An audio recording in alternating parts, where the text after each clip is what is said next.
On the way back from Lewis's funeral, my mom told me to start packing. She waited until the day before we left to tell Edie.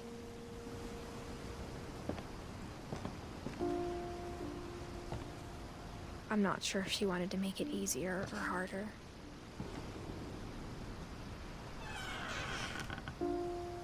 I wish we'd stayed.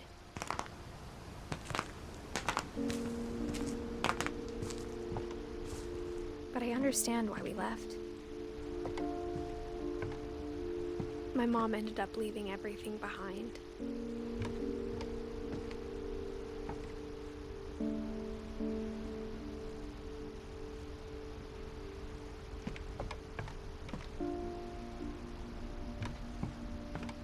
What happened that night had been coming for a long time. Maybe it should have come sooner.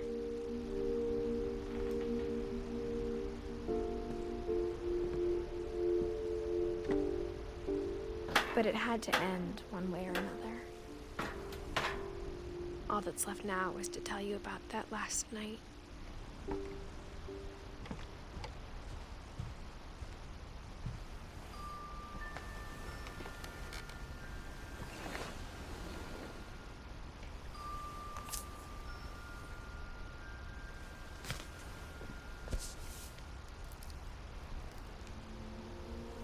That whole last day, Edie just watched us pack and didn't say a word.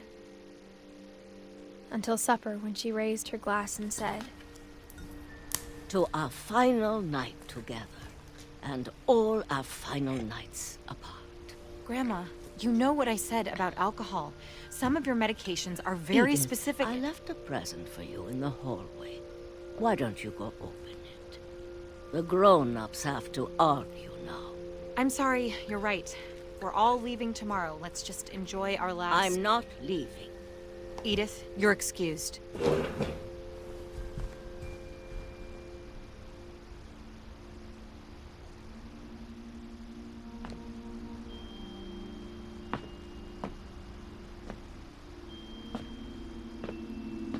the power had been shut off that morning, but Edie always had plenty of candles. When my mom sealed the library, I don't think she knew about the other entrance.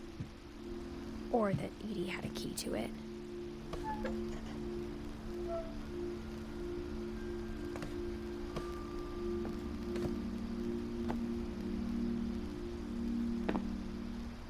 That thing you're afraid of isn't going to end when you leave the house. Edith has a right to know these stories. My children are dead because of your stories. I think it's best if Edith and I leave tonight. We'll have the nursing home send a van for you in the morning, okay?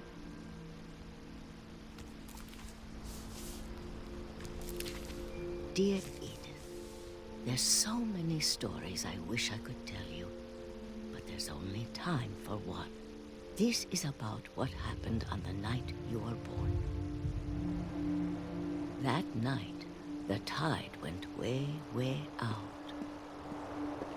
It was the first and last time I ever saw the old house aground. There'd been an earthquake out in the middle of the ocean. They called it the lowest tide in 1,000 years. God, it smelled awful. You know, I've seen that house every day of my life.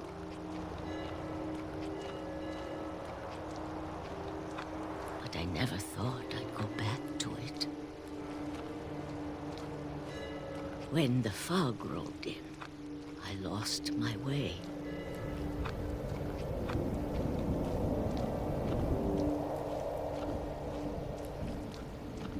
I got turned around.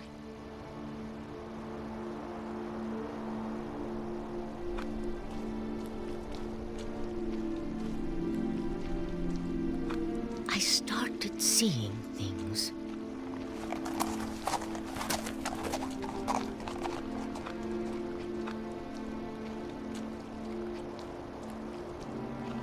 Things I'd forgotten had ever existed.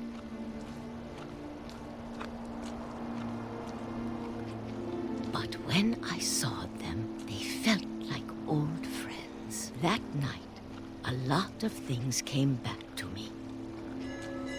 Or maybe I came back to them.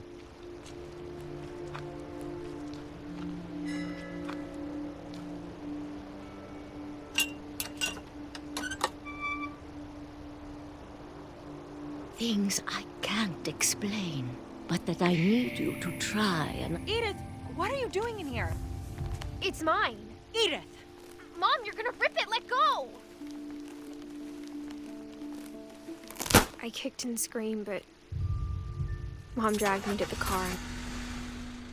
I never saw Great-Grandma Edie again.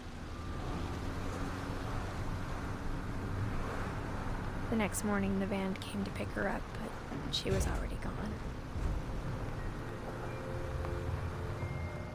After that, we moved around a lot.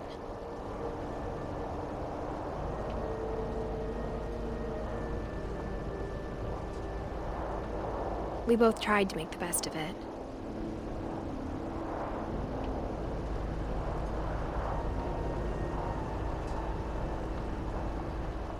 A few years went by.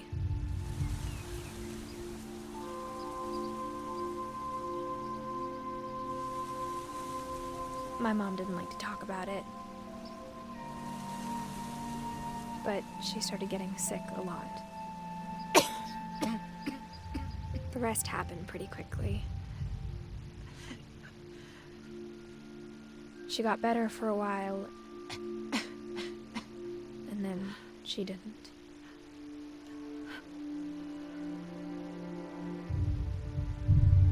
And then I was alone.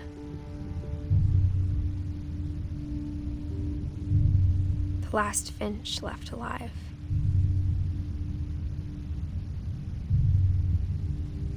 Until I found out about you.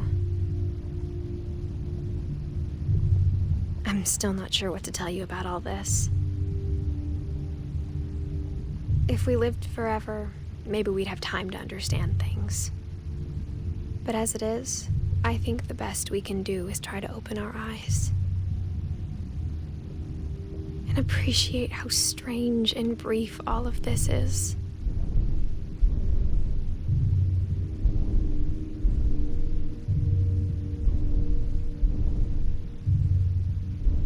This journal was supposed to be for you.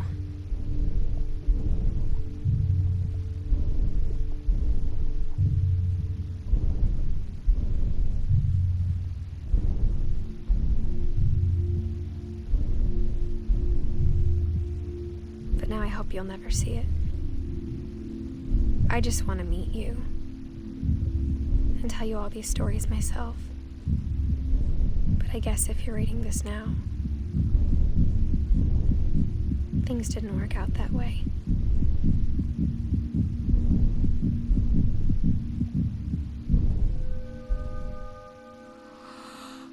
This is where your story begins.